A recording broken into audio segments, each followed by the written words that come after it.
BSP की जो review meeting है वो खत्म हो जा चुकी है और सारे लोग बाहर निकल रहे हैं। हमारे साथ इस समय जो फरीदा विधानसभा से प्रत्याशी रही है बीएसपी की ईशू चौरसिया, वो मौजूद है, वो भी इस मीटिंग में थी। ये बताइए कि आप कहाँ से प्रत्याशी थी और क्या नाम है आपका? मेरा नाम ईशू चौरसिया है और मैं फरीदा विधानसभा से प्रत्याशी हूँ।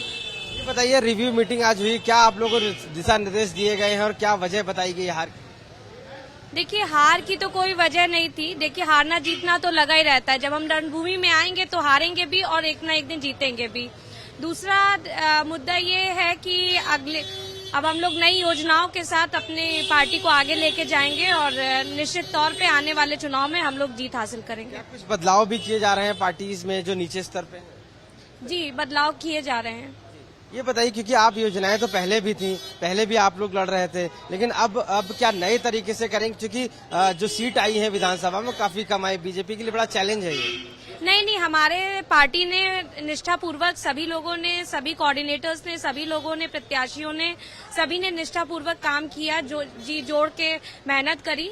लेकिन अब आने वाले समय में हम लोग और उस मेहनत को आगे से रंग लाएंगे और आने वाले समय में फिर से पार्टी खड़ी होगी और ज्यादा से ज्यादा सीटें हम लोग बनाएंगे। बीएसपी की जो समीक्षा बैठक है वो खत्म हो गई। हमारे साथ मुरादाबाद के जो प्रत्याशी रहे हैं हुनरकी के, वो मौजूद है। क्या नाम है आपका? मोहम्मद रिजवान। ये बताइए, क्या समीक्षा बैठक में रिजल्ट निकला, क्या बातचीत हुई?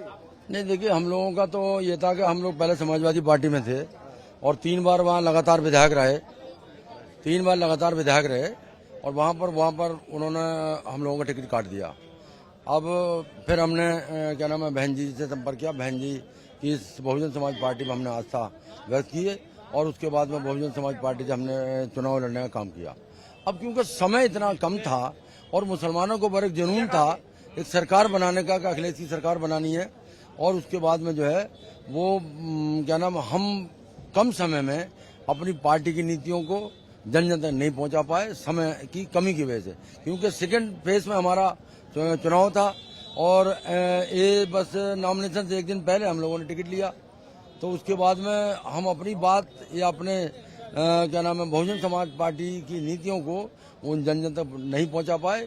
और लेकिन फिर भी और प्रत्याशियों के पास तो समय था काफी, चूंकि पिछले काफी सालों से तैयारी चल रही थी। नहीं, हम अपनी बात बता सकता हूँ। देखिए, और प्रत्याशियों के बारे में तो नहीं बता सकता, लेकिन फिर भी जो है 45,000 वोट हम लोगों ने लिया और ऐसी हवा के खिलाफ जो है एक माहौल बना था। दूसरे मीडिया ने जो है सबसे ज्यादा जो गड़बड़ किया है वो मीडिया ने किया। बी टीम करके ये इस तरह का प्रचार किया गया कि ये जो है क्या नाम है, बहुजन समाज पार्टी जो है ये जी ने क्या कहा?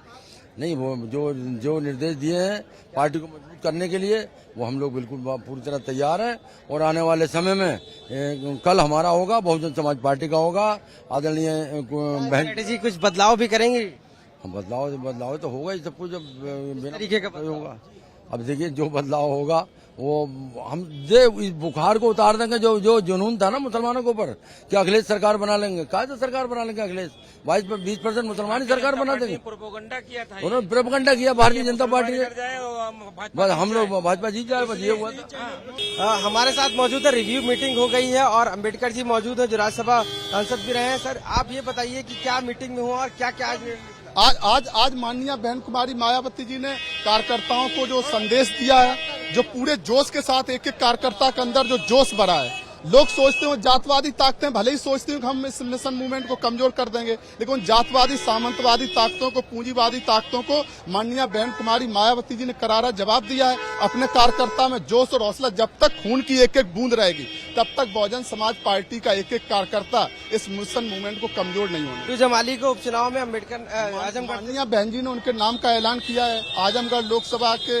उपचुनाव में गुड्डू जमाली हमारे कैंडिडेट होंगे। माननीय बहन कुमारी मायावती जी के निर्देश पर एक एक कार्यकर्ता उनको संसद में पहुंचाने के लिए जान की बात। इस बारे में कुछ बताया और कैसे उसको करेंगे? कमी की ये जातवादी सामंतवादी ताकतों ने अपना पैसा पानी की तरह बहा के, देश के पूंजीपतियों ने, गुंडे माफियाओं की ताकतों ने, जातवादी ताकतों ने, सामंतवादी ताकतों ने बहुजन समाज पार्टी को कमजोर और खत्म करने का जो दुष्चक्र रचा है, ये दुष्चक्र सफल नहीं होगा। ये जातवादी ताकतें खत्म होंगी, सामंतवादी ताकतें खत्म होंगी, पूंजीवादी ताकतें खत्म होंगी और बहुजन समाज पार्टी का शासन आएगा। अलायंस करेंगे 24 में या 27 में? ये मिशन है, परम पूज्य बाबा साहब का मिशन है। अलायंस की बात नहीं है। बहुजन समाज पार्टी का सर्व समाज के अंदर बहुजन समाज पार्टी परम पूज्य बाबा साहब की विचारधारा को गांव गली तक पहुंचाकर उस मिशन मूवमेंट को आगे बढ़ाए। तो ये गंगाराम अम्बेडकर जी से साफ तौर से मानना है कि बहुजन समाज पार्टी फिर से ऊर्जावान तरीके से खड़ी होगी और कहीं ना कहीं उत्तर प्रदेश में बीएसपी फिर से अपना संगठन मजबूत करने के बाद और विधानसभा जीतने के बाद फिर से मायावती को मुख्यमंत्री बनाएगी। साफ तौर से गुड्डू जमाली को जो दूसरी पार्टी से छोड़कर आए हैं, अब उनको उपचुनाव में चुना गया है और कहीं ना कहीं वो भी अब बीएसपी के कैंडिडेट रहेंगे। लखनऊ से कैमरा पर्सन गौरव के साथ आशीष श्रीवास्तव, आज तक।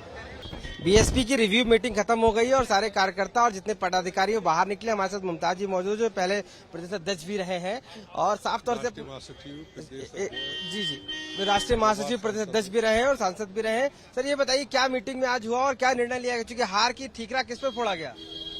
देखिए, जहां तक आदरणीय बहन कुमारी मायावती जी ने प्रेस कॉन्फ्रेंस करके सारी चीज बता दी थी, वही बात आज मीटिंग में रखी है और अपने कार्यकर्ताओं को बूथ स्तर से लेके और जो उच्च पदाधिकारी है सबको निर्देश दिया है कि पार्टी को मजबूत करो, सर्व समाज के भाइयों के बीच में जाओ और सर्व समाज के भाइयों को पार्टी से जोड़ो। क्या कार्यकारिणी सारी भंग की गई है जो पहले बनी हुई थी या नई कार्यकारिणी बनेगी? नई कमेटी, विधानसभा कमेटी को छोड़ के सारी कार्यकारिणी भंग कर दी गई है। क्या अब नई चुनी जाएगी और नई जिम्मेदारी लोगों को दी जाएगी?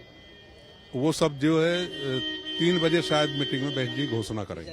क्या कमी क्या रह गई थी? ये कुछ बात हुई कि क्या विधानसभा में एक कमी रह गई जिसकी वजह से सीटें नहीं आ पाई? वो सब आदरणीय बहन जी बता चुकी हैं। तो मुमताज जी से साफ तौर से मानना है कि जो कार्यकारिणी भंग की गई है और उसके बाद अब नई कार्यकारिणी बनेगी और कहीं ना कहीं बीएसपी अपना संगठन मजबूत करके उत्तर प्रदेश के विधानसभा चुनाव में फिर से परचम लहराएगी। लखनऊ से कैमरा पर्सन गौरव के साथ आशीष श्रीवास्तव, आज तक।